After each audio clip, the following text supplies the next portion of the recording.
I am Lewis. I'm speaking on behalf of Lewis Stevens this afternoon, who unfortunately couldn't be here. He's part of the large contingent of Victorians who have been locked down by borders. Nonetheless, today I'll hopefully take you through some unlocking of the consumer and how to drive some additional growth within the produce industry. That said, as Toby mentioned, last session of the day, I can appreciate that there's probably a bit of excitement for the gala that's going to be happening this evening. So I'll keep it very broad, quite top line. If there is an industry or crop that you're interested in, I'll direct you to our Harvest to Home website, which is a bunch of publicly available information. That website will be at the end of the presentation. Yep. Now, before you do, right, a couple of things. If you have any questions, are you happy to take them and keep this interactive as the last one? Yeah, 100%. That's number one. Number two, you know that you just said that everybody's excited about tonight's dinner. Yes. I have some good news for those people who are into the State of Origin. It's literally breaking news. They will be playing the State of Origin in the gala dinner tonight after the awards are done. So my goal is to beat the run sheet. Okay, as far as the awards are concerned, just to help you all out. Now, that's good news, isn't it? Yes. There you go. That's analytics. For the footy fans. What the audience needs.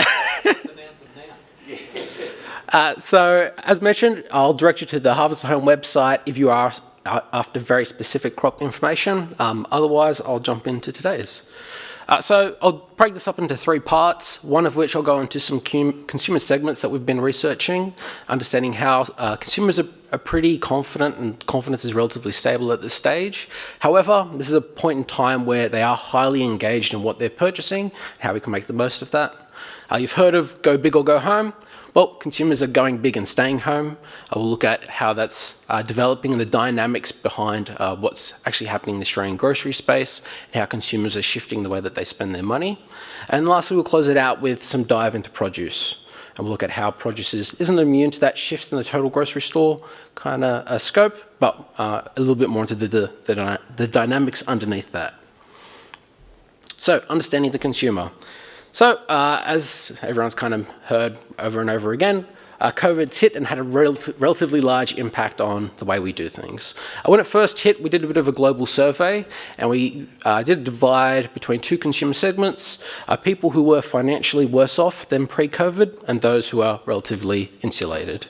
Since then, COVID's kind of dragged on, and the impact is ongoing and still felt. So we've continued to track those groups. And with that continued tracking, we've actually divided that down into 4 groups now. So on the far left, we have the existing constrained. These were consumers who were initially impacted and saw a worse financial position at the start of the COVID impact period versus pre-COVID. Obviously in Australia, we locked down quite hard, quite quickly compared to some of our global counterparts. So you'll notice that this segment's actually a little bit larger than the global average. With that, the fact that we did lock down quite hard, quite quick, means that we bounced out a little bit faster than some other regions around the world. And with that bouncing out a little bit faster, we can see that the next segment, the newly constrained, is actually a little bit more significantly smaller than the global average here in Australia. This newly constrained represents consumers who, although initially they may not have been financially impacted by COVID, as it's carried on, they now are. So these consumers are in a slightly worse financial position more recently. As such, they're highly engaged in what they're purchasing and are looking to derive value with their purchases to meet that and release some of that pressure and the financial burden that they're now under. With that, we'll move into the next segment, which is the cautiously insulated. So this is where we go across the divide of consumers who haven't necessarily been financially impacted through this COVID period.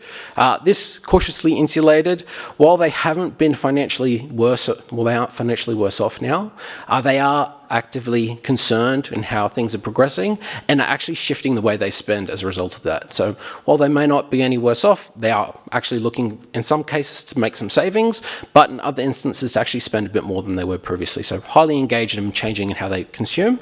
It's also interesting to note that Australians are a generally cautious bunch.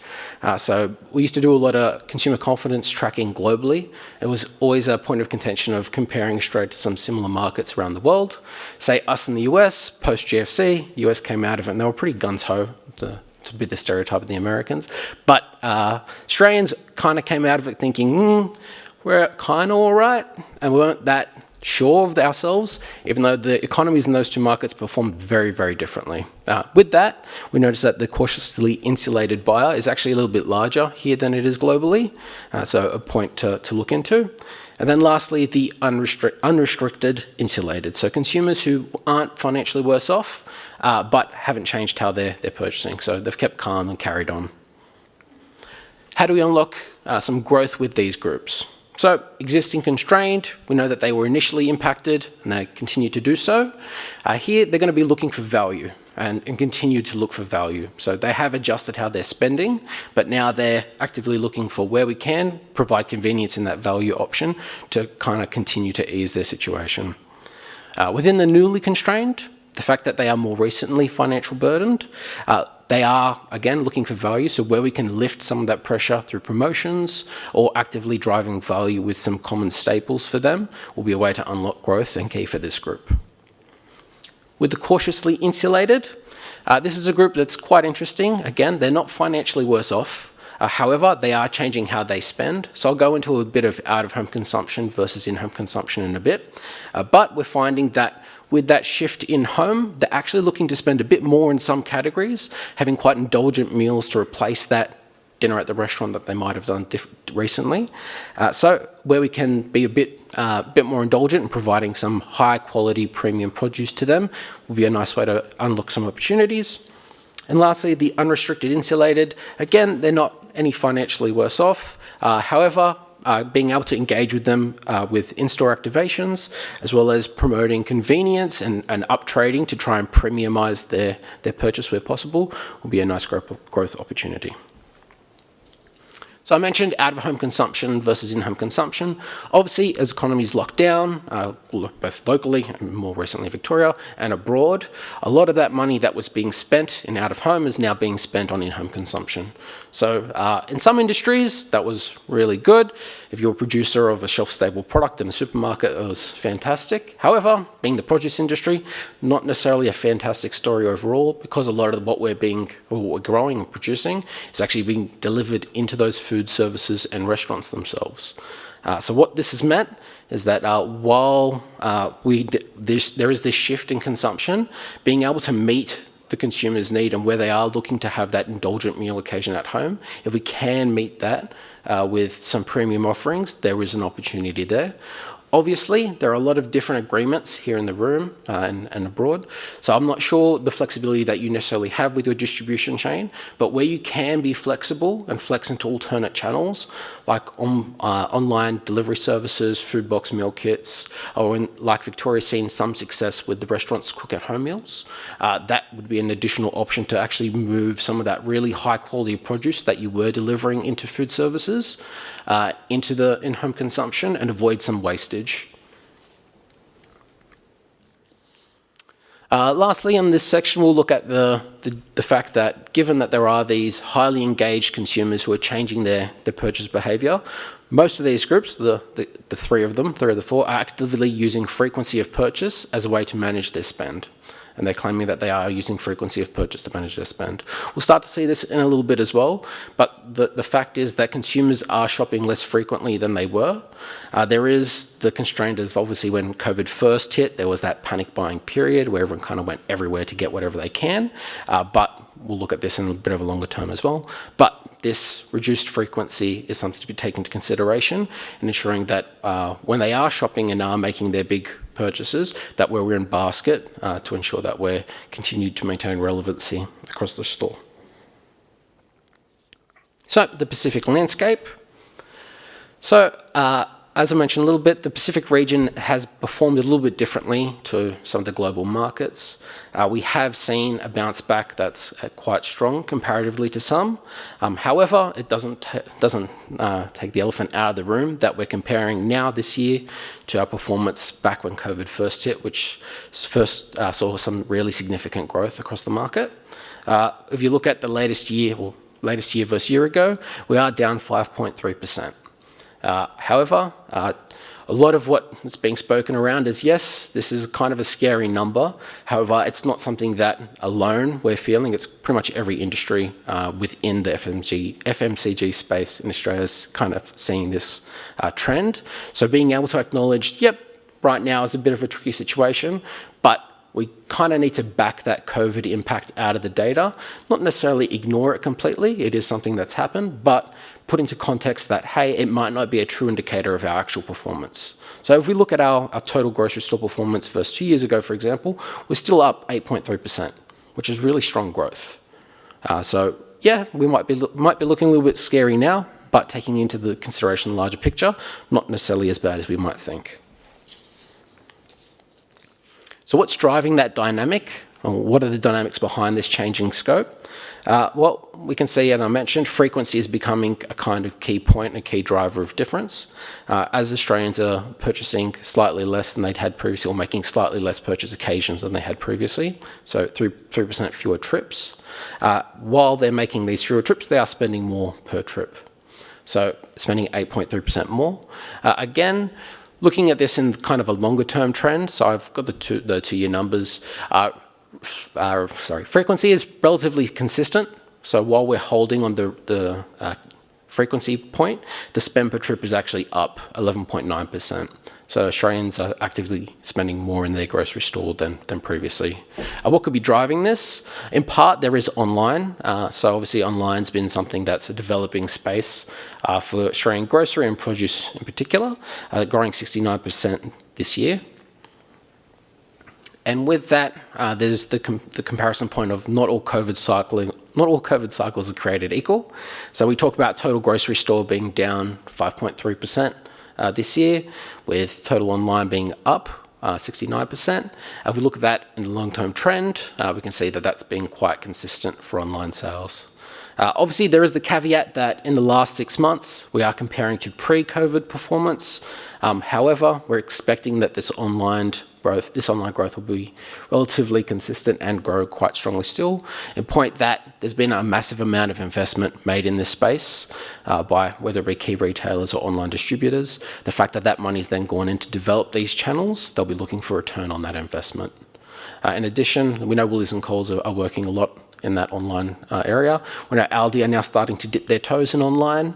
They are very recently launched into some general merch, so not produce at this stage, but very limited special buy products through online, again, getting a bit of a read in market, and Costco announcing publicly that they do intend to invest and roll out in this space. So what's this meant for produce? I mentioned that not all COVID cycles are created equal. Unfortunately, produce is in kind of the same boat as the total grocery store, to take into consideration that while there is some purchasing of produce online, the vast majority is still being purchased in bricks and mortar stores as part of that big basket shop. So as those consumers are making fewer trips to the grocery store and are consolidating their trips into the larger supermarkets in part, as well as some other chains, we can see that produce has followed a similar line. So understanding what's driving this performance is quite important. Obviously, you want to know why this is happening. Again, in a similar boat to the total grocery store performance, produce is seeing that there are reduced frequency of purchases in store. But again, with that reduced frequency, either first last year or 2 years ago, the spend per occasion is up in both. What's driving that increase in spend per occasion? A large part of that is price, and that's, again, kind of been an ongoing trend within produce as we see prices increase. A large part of that this year has been fruit, whether that be legacy impact with bushfire or the massive point of labour shortages, which has been addressed quite a few times over this conference, which is going to be an ongoing issue. And as the Minister for Agriculture mentioned, they're actively working to try and engage this space a little bit more to alleviate that pressure. Pricing has been a large impact there in that fruit space. Vegetables are performing a little bit differently. There has been a slight impact through price. However, a large part of that value growth in vegetables was driven by increased purchase per occasion. So more kilograms in basket with each shop. Now, if we look at that's total Australia performance, we break that down across some of the states. It's interesting in that there's actually a relatively consistent story. So while there are states, and the states have been managing this COVID period quite differently and have had different impacts, say Victoria, which is coming on to 140 days of lockdown, versus Queensland, where we've had considerably fewer. That consistent through line of less purchase occasions is quite relevant. Obviously, there are some interactions, and that does vary state by state, but overall, this isn't a state-by-state change and something that needs to be addressed moving forward. It is a trend that we're seeing pretty much across the nation and will need to be addressed as such.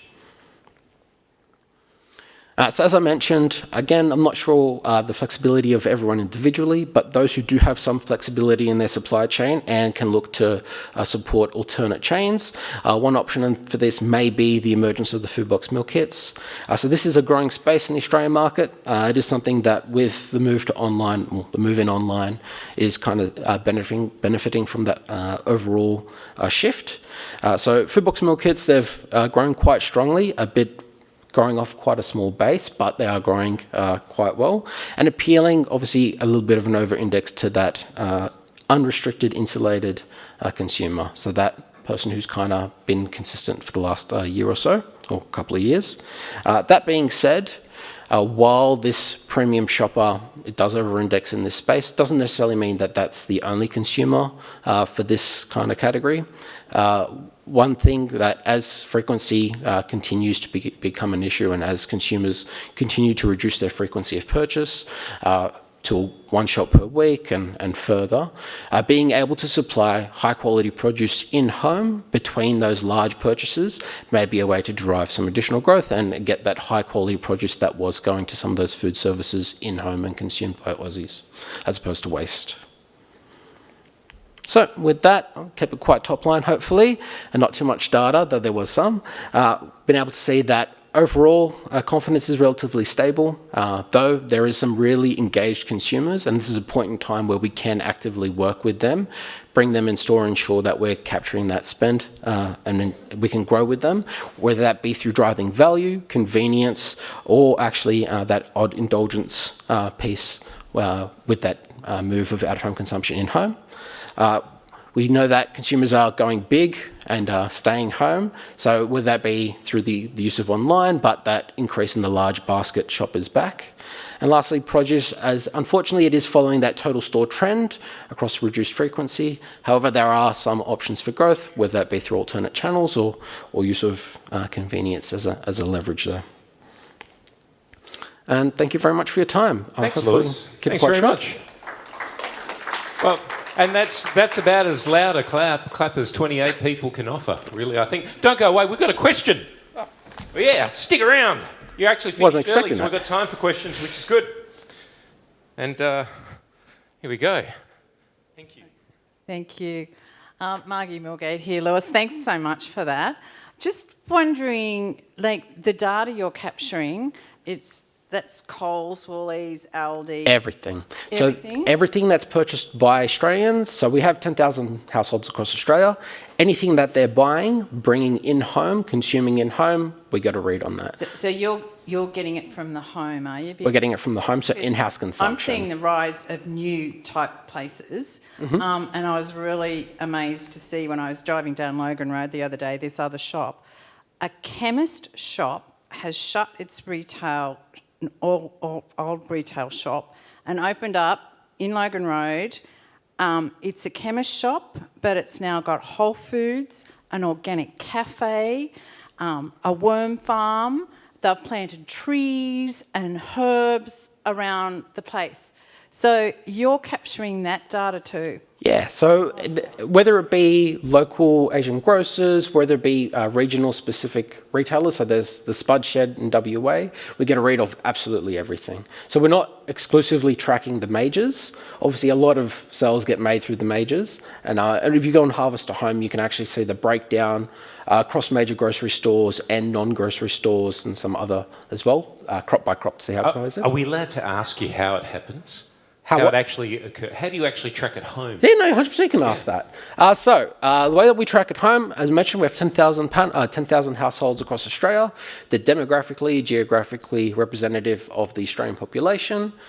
So we stratify against the ABS. Each of these homes has either an electronic device, which would be the old school method, or they use their phone. Basically, everything that they purchase, bring in home, they're scanning in. So it seems a bit crazy to scan in actually everything that you're consuming, but we found that they derive a lot of value from it, like they feel that they're impacting the Australian market and the decisions that are being made in market through this. So they're actually quite quite high quality data that's coming out of it. Our average panelists' lifespan's about 7 years based on the panel, with high quality scanning. Obviously, some dip in and out a bit quicker than that, but yeah.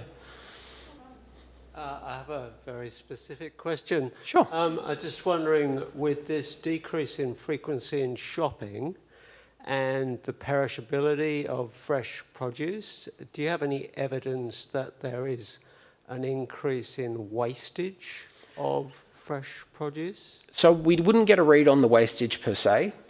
We do have the capacity to ask panelists their concern, and on Harvest to Home, there's a nice portion within the vegetable scope around barriers to purchase, and wastage is always key. So we can't necessarily say that wastage is increasing or decreasing. We can say that it's a concern of households, which are an increasing and decreasing concern. We wouldn't get a read on what the actual size of that is. Though, as you mentioned, with the decrease in frequency, wastage is a big concern.